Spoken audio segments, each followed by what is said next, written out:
So I'm 5 years old. It's August 8th, 1974. My parents are youth group counselors for the Methodist Church. Are there any Methodists in the room? All right. So is it fair to say that every Methodist I've ever known was a very moderate person? But it's a very kind of bland Protestantism. Like it's a very moderate religion. They were very moderate people politically. But they also own this little town called Lakeside up near Lake Erie in Ohio.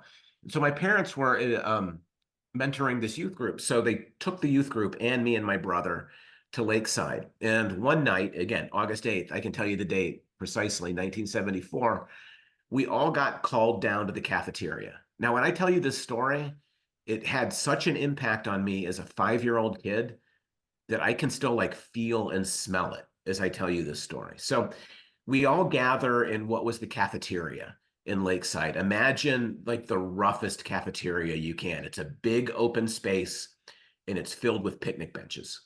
And the picnic benches are like 1970s style picnic benches. So the wood is really rough. If you like scoot side to side, you're definitely going to get a splinter. Like as I tell the story, I can feel the wood against my legs and I can smell the fried fish in the air. Now, I will just warn you this: nobody should have been eating fish out of Lake Erie in the mid 1970s, but we didn't know any better. So like whatever they caught, we would deep fry, and that's what. So you could literally like you could put your hand on the wall and you could feel the grease. Like it's that kind of place. And so we all gather. It's a big group of Methodists. Again, if I had to describe their politics, I would describe their politics as beige, like the most neutral, moderate group of people I'd ever been around. I'd never heard any of them express anger. I had never heard any of them express a radical political position. They were moderate, salt of the earth people.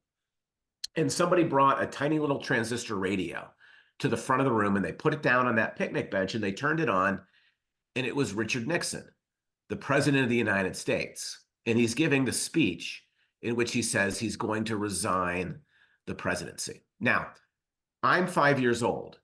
When Nixon comes on and I hear the president, I think the president is like a superhero, essentially. Like we would never elect a bad person, right? We would only elect in politics, from my 5-year-old perspective, we would only elect the best of us. So Richard Nixon has to be the best of us. And he gives this speech and he kind of says essentially, Congress won't support me anymore. People are out to get me. I'm going to resign. So I literally imagined Richard Nixon sneaking out the back door at the end of this speech and jumping on a helicopter to escape bad people who are out to get him, right? Because I'm still thinking in the pre-cynical way that we can trust politicians.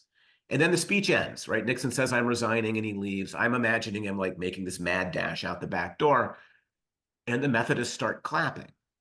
And I'm like, well, this is weird, but okay, like they should be clapping, like Nixon has escaped bad guys. And then they stand up, and it's a freaking standing ovation. And I'm like, oh, they're really happy that Nixon has escaped.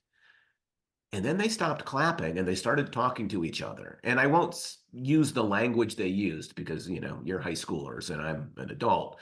But I just say I substantially expanded my curse word vocabulary that night, because what they said when they were done clapping was, I'm glad they finally got that, beeping son of a, they used language I had never heard before. What I learned that night clearly was that politicians couldn't be trusted, right? Everything I thought I knew about the world was turned upside down. What I thought I could trust, what I thought was good, turned out to be untrustworthy and bad. And my generation, Gen X, I think was profoundly affected by 1968 and by Watergate in a way that turned us into very cynical and apathetic people who should have done more. And instead, we're handing off to you a world in which you still have this really profound cynicism. That's the way in which stories shape like the very community in which we live.